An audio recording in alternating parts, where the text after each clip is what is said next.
Нашата планета, някога пъстра и кипяща от живот, днес е под обсада. Един невидим враг стяга хватката си около въздуха, водата и земята ни, замърсяването. От шумните градове до най-отдалечените кътчета на света, неговите пипала се простират навсякъде.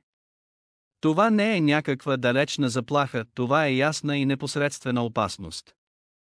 Замърсяването, във всичките си форми, бавно трови нашия свят и застрашава самото ни съществуване. Нашите реки и океани, някога пълни с живот, днес носят бремето на индустриални отпадъци и пластмасови отпадъци. Дори почвата, основата на нашето препитание, е замърсена с химикали, които застрашават здравето ни. Последиците от нашето бездействие са навсякъде около нас. Дихателните заболявания зачестяват, а случаите на рак и други хронични болести продължават да се увеличават.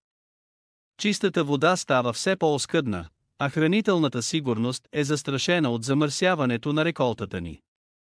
Самата тъкан на живота на Земята е под заплаха. Не можем повече да си позволим да пренебрегваме суровата реалност на замърсяването. Времето за бездействие приключи. Трябва да действаме сега, за да защитим планетата си и да опазим здравето на бъдещите поколения.